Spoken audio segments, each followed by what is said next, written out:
Welcome back. యువత కోసం BRS రణబేరి మోగించింది. రాష్ట్ర సర్కారుపై సంగ్రామానికి సిద్ధమైంది. కాంగ్రెస్ బోగస్ హామీలపై సరూర్ నగర్లో సమరం షురూ చేసింది. యువ సంగ్రామ సదస్సుకు సర్వం సిద్ధమైంది. యూత్ డిక్లరేషన్ల పేరిట కాంగ్రెస్ పార్టీ దగాను ఎండగట్టబోతోంది. 2.5 ఏళ్లైనా అమలు కాని హామీలు అధికారంలోకి వచ్చి నయవంచన చేసిన తీరును వివరించనుంది. కాంగ్రెస్ ప్రభుత్వ వైఫల్యాలను ఎక్కడికక్కడ ఎండగడుతోంది గులాబీ పార్టీ. కాంగ్రెస్ డిక్లరేషన్లను ప్రకటించిన చోటే వంచన సభలు నిర్వహిస్తుంది.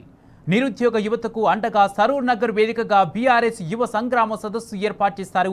ముఖ్య అతిథిగా బీఆర్ఎస్ వర్కింగ్ ప్రెసిడెంట్ కేటీఆర్ హాజరు కానున్నారు.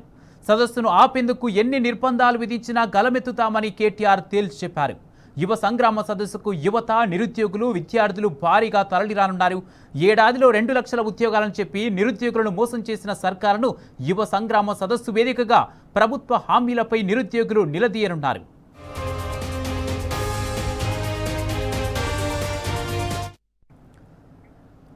యువ సంగ్రామ సదస్సుకు సంబంధించి పూర్తి అప్డేట్స్ మా ప్రతినిధి లిబిల్ లైత్ ద్వారా సరూర్ నగర్ నుంచి అందజేస్తారు.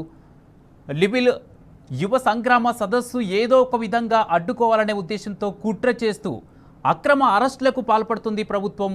అటు ఆర్ఎస్ ప్రవీణ్ కుమార్ను, అలాగే సబితా ఇంద్రారెడ్డిని, కార్తిక్ రెడ్డిని కూడా హౌస్ అరెస్ట్ చేశారు.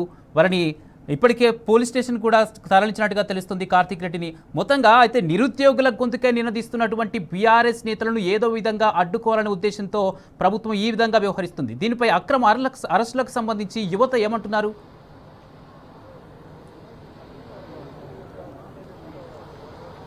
మరి కాసేపట్లో ప్రారంభం కానున్న యువ సంగ్రామ సదస్సుకు అన్ని ఏర్పాట్లు పూర్తయినాయి. అయితే నిన్న హైకోర్టు అనుమతితో దీనికి అనుమతి వచ్చింది. కానీ ఇవాళ ప్రభుత్వం మరొకసారి అదే నిర్బంధ కాండ కొనసాగిస్తుంది, అదే నిరంకుశ పాలన కొనసాగిస్తుంది. 17 రోజుల కింద అనుమతి కోసం దరఖాస్తు చేస్తే కూడా కనీసం పట్టించుకొని పోలీసులు నిన్న హైకోర్టు జోక్యంతో అనుమతి వచ్చింది. అయితే పూర్తిగా పోలీసు వలయంగా మారింది హైదరాబాద్ నగరం అంతా. ఇప్పటికే పెద్ద ఎత్తున అటు డిప్యూటీ ఫ్లోర్ లీడర్ అయిన సబితా ఇంద్రెడ్డిని, అటు కార్తిక్ రెడ్డిని, ఆర్ఎస్ ప్రవీణ్ కుమార్ ఇప్పటికే హౌస్ అరెస్ట్ చేశారు. అయితే ఎన్ని హౌస్ అరెస్ట్ చేసినా, ఎన్ని నిర్బంధాలు చేసినా యువ సంగ్రామ సదస్సుకు హాజరవుతామని చెప్పేసి కూడా యూత్ అంతా చెప్తుంది. అయితే ఎన్ని నిర్బంధాలు పెట్టినా తెలంగాణ ఉద్యమే సాధించాం, ఇది కొత్త కాదంటూ కూడా వారంతా చెప్తున్నారు. అయితే ఎందుకు ఈ నిర్బంధాలు, ఎందుకు ఈ అడుగడుగున ఆంక్షలు, ఎందుకు మనతో మాట్లాడడానికి యువ నాయకుడు ప్రశాంత్ ఎందుకు అసలు ప్రశాంత వాతావరణంలో జరుపుకుంటామని నేను చెప్పాము. హైకోర్టు కూడా నేను అనుమతి ఇచ్చింది.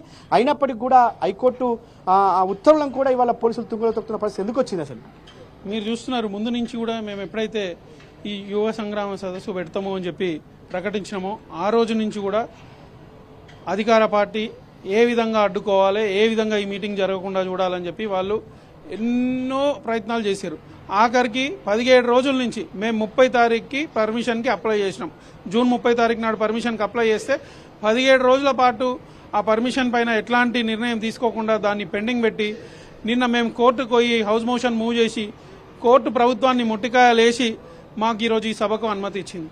మాకు ఈ సభకు అనుమతి ఇచ్చినాక ఈరోజు ఉదయం నుంచి ఏదైతే చూస్తే పోలీస్ డిపార్ట్మెంట్ వాళ్ళు మరీ ముఖ్యంగా వాళ్ళు కాంగ్రెస్ కార్యకర్తల లెక్క పనిచేసుకుంటూ వాళ్ళు దిల్సుఖ్ నగర్లో కానీ, అమీర్పేటలో కానీ, ఏదైతే అశోక్ నగర్లో కానీ ప్రతి దగ్గర కూడా వాళ్ళు ఈ ఎడ్యుకేషనల్ ఇన్స్టిట్యూషన్స్ ఏవైతే ఉన్నాయో ఈరోజు పెద్ద ఎత్తున ఎవరైతే నిరుద్యోగులు ఉన్నారో వారు ఈ సభకు హాజరవుదామని నిర్ణయించుకొని వాళ్ళు పెద్ద ఎత్తున బయలుదేరే ముందు వాళ్ళందరి దగ్గరికి వెళ్ళి మీరు సభకు వెళ్ళొద్దు, మీరు ఇన్స్టిట్యూషన్స్ నుంచి బయటికి వెళ్ళొద్దు అని చెప్పి పోలీసులు వాళ్ళందరినీ కూడా బెదిరించడం జరుగుతుంది.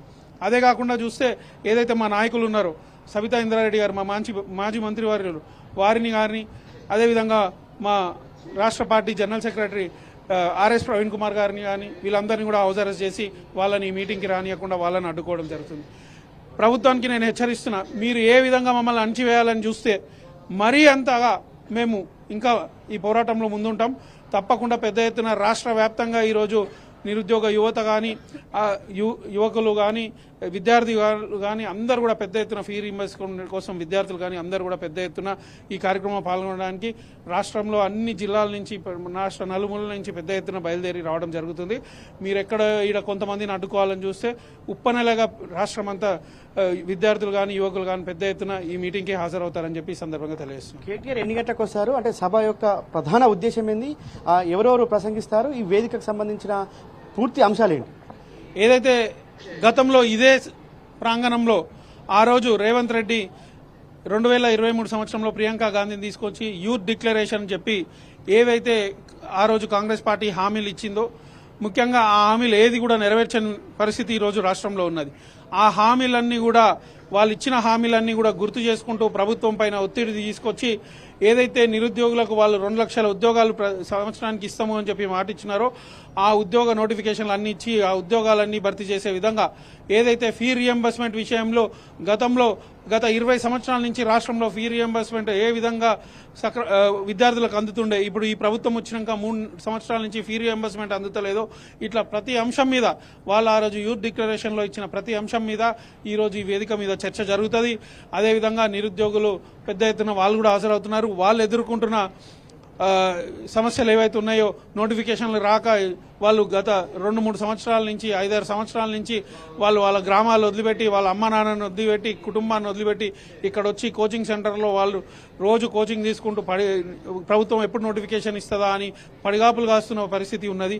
ఇవన్నీ పరిస్థితులపైన మేము ఇక్కడ చర్చించడం జరుగుతుంది. ప్రభుత్వం పైన ఒత్తిడి తేవడం జరుగుతుంది. ఈ ప్రభుత్వం ఏదైతే కాంగ్రెస్ పార్టీ ఆ రోజు ఎన్నికలకు ముందు మాట ఇచ్చిందో ప్రియాంక గాంధీ ఏదైతే మాట ఇచ్చిందో ఆ మాట నిలబెట్టుకోవాలని ప్రభుత్వం మీద ఒత్తిడి చేయడం జరుగుతుందని చెప్పి ఈ సందర్భంగా తెలియజేస్తున్నాం.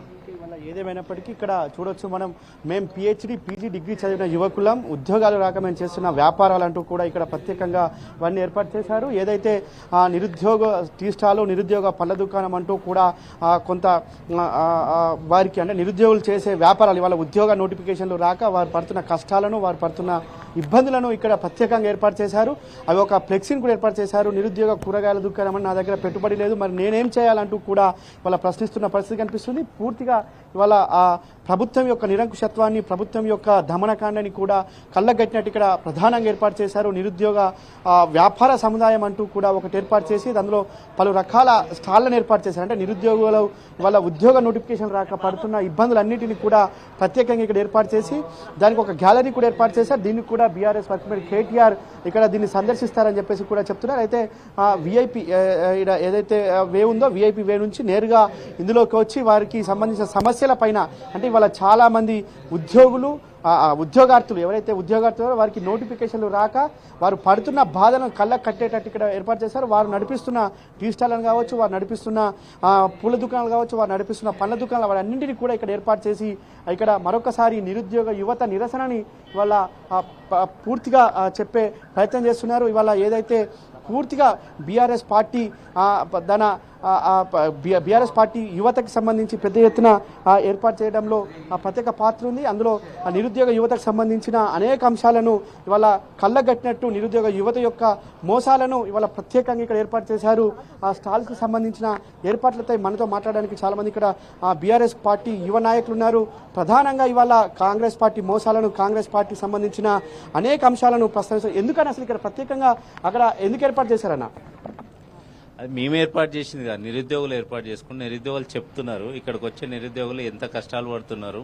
ఇక్కడ దిల్షునగర్లో కానీ అమీర్పేటలో కానీ లేకపోతే ఇటు ఊర్లలో నుంచి వచ్చి ఒక్కొక్కరు నెలకి 5,000 నుంచి 10,000 ఖర్చు పెట్టుకుంటూ ఇప్పటికి కూడా తల్లిదండ్రుల మీద ఆధారపడుతున్నాం. మాకు 2 లక్షల ఉద్యోగాలు ఇస్తాము అని వాళ్ళు హామీ ఇస్తే ఇదే గ్రౌండ్లో ప్రియాంక గాంధీ మే 9వ తారీఖు మీటింగ్ పెట్టి యూత్ డిక్లరేషన్ పేరు మీద పెట్టిన తర్వాత మేము ఊర్లలోకి పోయి ఓట్లు వేయించి మా తల్లిదండ్రులతో ఓట్లు వేయించి కాంగ్రెస్ ప్రభుత్వాన్ని తీసుకొస్తే మాకు వచ్చిన తర్వాత ఇప్పటికి 10,000 ఉద్యోగాలు కూడా ఇవ్వలేదు. 20,000 పోలీస్ పోస్టులు ఖాళీగా ఉంటే 5,000తో నోటిఫికేషన్ ఇస్తున్నారు. ఇంకా మాకున్న గతి మాకు ఇదొక్కటే, నిరుద్యోగ టీ స్టాలు పండ్ల దుకాణం ఇవి పెట్టుకొని నడుపుకోవాలి. మా పరిస్థితులు ఉందని ఇక్కడ దిల్షునగర్లో ఉన్న నిరుద్యోగులు పెట్టుకున్నది అది. ఇవాళ ఏదేమైనప్పటికీ ఖచ్చితంగా నిరుద్యోగ సంగ్రామ సదస్సు పెద్ద ఎత్తున నలుమూలల నుంచి కూడా తరలి వస్తున్నారు. అయితే పోలీసు ఆంక్షలు నిర్బంధాలు అన్నింటినీ కూడా ఛేదించుకొని సరూర్ నగర్ స్టేడియం వైపు వస్తున్న పరిస్థితి మరి కాసేపట్లో ఈ సభకు సంబంధించిన అన్ని ఏర్పాట్లు కూడా పూర్తి కానున్నాయి. Kumar, right, thank you లివిల్.